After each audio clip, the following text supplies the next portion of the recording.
অপর্ণা একটা লাল ব্লাউজ বেছে নিল। হেসে বলল, জয়িতাদি, দেখো তো মানাচ্ছে নাকি। আমি কাছে গিয়ে কাপড়টা ঠিক করে ধরিয়ে দিলাম। তখন খেয়াল করলাম বিক্রেতা অপর্ণার দিকেই তাকিয়ে আছে। আমি গলার স্বরে বললাম, এই যে কোথায় তাকাচ্ছেন?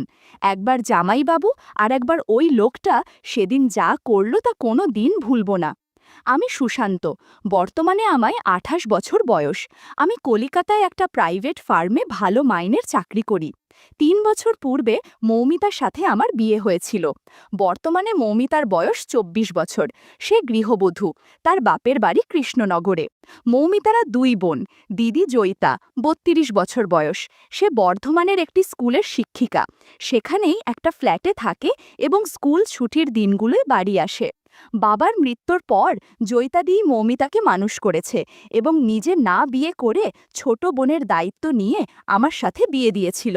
মৌমিতা ও জয়িতাদি ২ বোনই খুব সুন্দরী। জয়িতাদিকে দেখে মনেই হয় না সে মৌমিতা এবং আমার চেয়ে বয়সে এত বড়। এখনও ২৫ বছরের মেয়ের মতো জয়িতাদি যৌবন ধরে রেখেছে। জয়িতাদি প্রচণ্ড মিশুক, সবসময় আসর জমিয়ে রাখে। বর্ধমানে জয়িতাদির ফ্ল্যাটে একলাই থাকে। একঘেয়েমি কাটানোর জন্য সে একটা কাজের বউ অপর্ণাকে রেখেছে, যে সব সময় তার বাড়িতে থাকে। ২৬ বছর বয়সী অপর্ণা বিবাহিতা হলেও স্বামী পরিত্যক্তা। তার কোনো সন্তানও হয়নি, তাই তার কোনো পিছুটানো নেই। কাজের মেয়ে হিসাবে অপর্ণা যথেষ্টই আকর্ষণীয়। কর্মসূত্রে আমায় মাঝে মাঝেই বর্ধমান যেতে হয় এবং সেখানে ২-১টা রাতও কাটাতে হয়। যেহেতু আমার ছেলে খুবই ছোট, তাই আমার সাথে মৌমিতার বর্ধমান যাওয়া সম্ভব হয় না। বর্ধমানে থাকলে আমি হোটেলে থাকি জানতে পেরে জয়িতাদি একদিন প্রচণ্ড রাগারাগি করল এবং বলল, সুশান্ত, দিদির বাড়ি থাকতে কেন তুমি হোটেলে থাকছ? এরপর থেকে তুমি আমার বাড়িতে থাকবে এবং আমি আর যেন না শুনি তুমি হোটেলে থেকেছ। আমি আমতা আমতা পড়ে বললাম, দিদি, আমাকে তো প্রায়ই বর্ধমান যেতে হয়, এতবার থাকলে তোমার অসুবিধা হবে, তাই আমি হোটেলে। জয়িতাদি বলল, ভাই কাছে থাকলে দিদির কি অসুবিধা হতে পারে? তুমি একদম বাজে কথা বলবে না। পরের বার থেকে তুমি আমার বাড়িতেই থাকবে। পরের বারে আমি জয়িতাদির বাড়িতেই উঠলাম। জয়িতাদি আমায় খুবই আদর আপ্যায়ন করল। এমনকি অপর্ণাও আমার আপ্যায়নে কোনো ত্রুচি রাখল না। ডিনারের পর অপর্ণা কফি তৈরি করল এবং আমরা ৩ জনেই কফি খেলাম। সারা দিনের খাটাখাটুনির পর আমি খুব ক্লান্ত বোধ করছিলাম, তাই আমি ঘুমাতে চলে গেলাম। জয়িতাদি এবং অপর্ণা যে ঘরে থাকত তার পাশের ঘরেই আমার শোবার ব্যবস্থা হয়েছিল। খুব শীঘ্রই আমি গভীর ঘুমে চলে গেলাম। আমি রাত্রে লুঙ্গি পরে শুয়েছিলাম। আমি এত গাঢ় ঘুমিয়েছিলাম যে আমার হুঁশই নেই ঘুমের ঘোরে কখন আমার লুঙ্গি অগোছালো হয়েছিল, আর ওভাবেই সারা রাত ঘুমিয়েছি। ইস, জয়িতাদি বা অপর্ণা যদি সকালে আমার ঘরে ঢুকে থাকে, ছি ছি, ওরা কি ভাববে। ঘরের ছিটকিনিটা খারাপ থাকার জন্য সেটাও দিতেও পারিনি। ঘরে বোধহয় কোনো বেড়াল ঢুকেছিল। আমার জামা কাপড়গুলো কেমন যেন উল্টো পাল্টা হয়ে আছে। বেড়ালটাকে তাড়ানোর জন্যই জয়িতাদি বা অপর্ণা সকালে আমার ঘরে ঢুকে থাকলে নিশ্চয়ই আমাকে ওভাবে দেখছে। ঘুম থেকে উঠে ফ্রেশ হয়ে নিলাম। জয়িতাদি বা অপর্ণার ব্যবহারে কোনো পরিবর্তন দেখলাম না। আমি তৈরি হয়ে নাস্তা সেরে কাজে বেরিয়ে গেলাম। কাজের জন্য সেদিন রাতেও আমায় জয়িতাদির বাড়িতেই থাকতে হলো এবং ডিনারের পর অপর্ণার হাতের সেই গরমা গরম কফি, আহ কি স্বাদ! পরের দিন সকালে ঘুম থেকে উঠে দেখি আগের রাতের মতোই অগোছালো হয়ে ঘুমিয়েছি। মনে কেমন যেন একটা খটকা লাগল। আমি ওদের কিছুই বললাম না। পরের দিন রাতে আমি জয়িতাদি ও অপর্ণার দৃষ্টি বাঁচিয়ে কফিটা খেলাম না এবং পাশে রাখা ডেকচিতে ফেলে দিলাম। আমি একটু ঘুমাচ্ছন্ন হয়েছিলাম। মনে হয় তখন প্রায় রাত ১টা। আর তখনই আমার ঘরের দরজা খুলে জয়িতাদি এবং অপর্ণা আমার ঘরে ঢুকল। আমি চোখ বুঝে গভীর ঘুমের ভান করে পড়ে রইলাম। নাইট ল্যাম্পের আলোয় চোখ মিটমিট করে যা দেখলাম তাতে আমার মাথা ঘুরে গেল। জয়িতাদি ও অপর্ণা আমার খুব কাছাকাছি চলে এসেছে। অপর্ণা ফিসফিস করে বলল, দিদি, আমরা যে এসব করছি তাতে সুশান্তদার ঘুম ভেঙে যাবে না তো? জয়িতাদি বলল, আরে না না, কোনো চিন্তা করিস না। কফির সাথে যা ঘুমের ঔষধ দিয়েছি, বাবু সকালের আগে ঘুম থেকে উঠতেই পারবে না। আমি বিয়ে করিনি এবং তোর বর তোকে ছেড়ে দিয়েছে। আমাদেরও তো আকাঙ্ক্ষা আছে, তাই চুপচাপ চালিয়ে যা। আমি লক্ষ্য করলাম জয়িতাদি একটা নাইটি পরে আছে, বেশ পাতলা ধরনের, আর অপর্ণা শুধু লাল রঙের ব্লাউজ আর একটা পেটিকোট পরে আছে। ব্লাউজ খানিকটা পুরনো, কিছু বোতাম ভাঙা। বন্ধুরা, ইউটিউবের কড়া নিয়মের কারণে কিছু বিষয় সরাসরি বলা যাচ্ছে না। তোমরা কমেন্টে দেয়া লিংক থেকে আমার ওয়েবসাইট ভিজিট করো, সেখানে একদম খোলামেলা গল্প দেয়া আছে, যেগুলো ইউটিউবে পাওয়া যায় না। ঘুমের মধ্যে ওরা অনেক কিছু করে, আমার ঘর থেকে বেরিয়ে গেল। জয়িতাদির এই কাণ্ডকর্ম দেখে আমি স্তম্ভিত হয়ে গেলাম। বুঝতে পারলাম গতরাতে আমার ঘরে কারা ঢুকেছিল, আর ওরা আমার কফিতে ঘুমের ওষুধ মিশিয়ে দিত, যাতে আমি কিছু বুঝতে না পারি। আমি ভাবলাম আজ থেকে জাম্বুরা খেতে পারবো।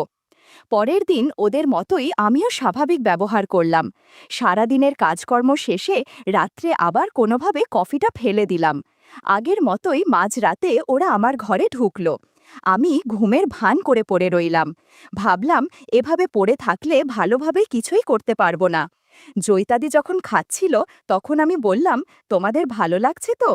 জয়িতাদি ঠিক যেন 440 ভোল্টের কারেন্ট খেলো এবং প্রচণ্ড ভয়ে আমার দিকে তাকাল। অপর্ণাও তখন ভয়ে চমকে উঠেছে। কেউই কোনো কথা বলতে পারছে না।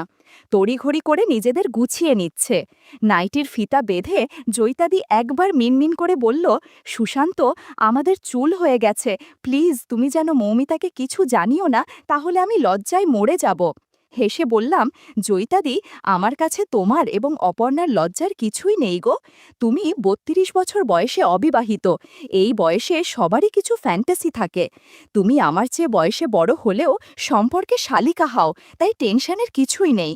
অপর্ণা বিয়ে করেও স্বামীর সাথে থাকতে পারে না, ওরও কিছু আকাঙ্ক্ষা আছে। তোমরা দুজনে তো আমায় বলতে পারতে, তাহলে আমি প্রথমেই রাজি হতাম। এভাবে চুপি চুপি আসা তো মানায় না। এরপর আমি ওদের সাথে গল্প করতে শুরু করলাম। আমার জাদুর লাঠি এখন আর চুপি চুপি নিতে হবে না। কিছুক্ষণ পর বুঝতে পারলাম ওদের চুল অনেক ঘন, শেভ করে না অনেক দিন হয়েছে। বিশেষ করে অপর্ণার। আসলে কাজের বউদের এরকমই হয়। আমি বললাম, কাল স্নানের সময় তোমরা চুল কেটে রাখবে, তাহলে আমার সুবিধা হবে। ঘণ্টাখানেক গল্প করার পর যে যার রুমে চলে গেল। পরের দিন সকালটা যেন কত ফাঁকা লাগছিল। জয়িতাদি বলল, আজ কি তুমি আবার কলকাতায় ফিরে যাবে? আমি বললাম, হ্যাঁ, তবে আবার কাজ থাকলে আবার আসল, তখন তোমাদের সাথে অনেকক্ষণ সময় কাটাবো। আমি কলকাতার ট্রেন ধরে চলে গেলাম। এই বাড়িটা হঠাৎ কেমন শুনশান হয়ে গেছে। আমি আর অপর্ণা দুজনেই অদ্ভুত এক একাকিত্বে ভুগছিলাম। বারবার মনে হচ্ছিল পুরুষ মানুষ না থাকলে সংসারটা কত নির্জীব হয়ে যায়। আমি তো কথায় কথায় অপর্ণাকে বলেই ফেললাম, বাড়ি আজ যেন শুকনো শুকনো লাগছে গো। অপর্ণা হেসে উত্তর দিল, তা ঠিকই বলছো জয়িতাদি, সংসারে মশলা না থাকলে খাবারের মতো মলিন লাগে। দুপুরবেলা হালকা গরমে স্বস্তি লাগছিল। ঘর একেবারে চুপচাপ। আমি আর অপর্ণা বারান্দায় বসে আড্ডা মারছি। হঠাৎই গলায় ভেসে এলো, ব্লাউজ নেবেন? নতুন ডিজাইন আছে, পেটিকোটও আছে। চমকে উঠে তাকালাম। দেখি মাঝারি বয়সী এক লোক দাঁড়িয়ে আছে, হাতে ঝোলা ভর্তি নানা রঙের কাপড়। লোকটার চোখে মুখে এক ধরনের নির্লজ্জ আত্মবিশ্বাস, অথচ তা বিরক্তির বদলে অদ্ভুত এক কৌতূহল জাগালো। আমরা ভেতরে ডেকে নিলাম। লোকটা ঝোলা মেলে দিল। এক গাদা ব্লাউজ পেটিকোটের বাহার, লাল, নীল, কালো, হলুদ, দেখে চোখ ফেরানো যায় না। কাপড়গুলো এক একটা যথেষ্ট মানসম্মত। অপর্ণা একটা লাল ব্লাউজ বেছে নিল। হেসে বলল, জয়িতাদি, দেখো তো মানাচ্ছে নাকি? আমি কাছে গিয়ে কাপড়টা ঠিক করে ধরিয়ে দিলাম। তখন খেয়াল করলাম বিক্রেতা অপর্ণার দিকেই তাকিয়ে আছে। আমি গলার স্বরে বললাম, এই যে, কোথায় তাকাচ্ছেন? লোকটা হেসে বলল, দিদি, কাপড় মাপসই হচ্ছে কিনা দেখছি। অপর্ণা খিলখিল করে হেসে উঠল, ওহো, কাপড়ই শুধু নাকি? আমি একটু লাজুক ভান করে মুখ ঘুরিয়ে নিলাম, অথচ মনের মধ্যে কেমন যেন অনুভূতি হচ্ছিল। বিক্রেতার দৃষ্টি, কথার ভঙ্গি, সবকিছুতেই যেন এক ধরনের টান আছে। এরপর আমি একটা কালো ব্লাউজ তুলে নিয়ে বললাম, আচ্ছা অপর্ণা, দেখো তো এই রংটা আমার সাথে যাবে নাকি? লোকটা একদম কাছে এসে বলল, আপনি যেটাই পরবেন সব মানিয়ে যাবে। আসলে আপনি তো অনেক সুন্দরী। আমি লজ্জায় হাসলাম।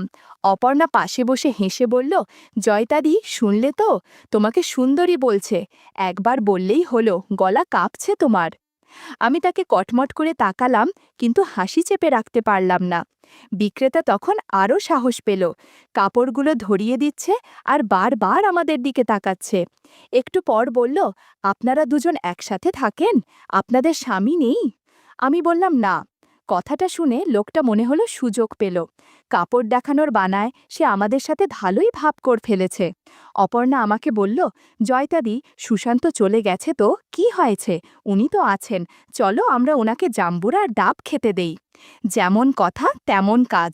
সেদিন আমি আর অপর্ণা দুজনেই বুঝেছিলাম শুধু কাপড় কেনা নয়, কিছু এক অন্যরকম টান জন্ম নিচ্ছে, যেটা আমাদের দুজনকেই ঘিরে ফেলেছে সেই অচেনা লোকটার দিকে। ঘণ্টাখানেক বেচাকেনা করে আমাদের ক্লান্ত লাগছিল, মনে হচ্ছে অনেক দিন পর একটু রিল্যাক্স হয়েছি। কিন্তু খেয়াল করলাম লোকটার মধ্যে কোনো ক্লান্ত নেই। খেটে খাওয়া দিনমজুররা একটু বেশি শক্তিশালী হয়, যা আজকে বুঝতে পেরেছি। লোকটার কাছ থেকে 4 জোড়া হরেক রকমের ব্লাউজ আর পেটিকোট নিয়ে বিদায় দিয়ে দিলাম। যাওয়ার আগে লোকটা বলে গেল, আমার লাগলে জানাবেন দিদি, আমি সব সময় তৈরি থাকব।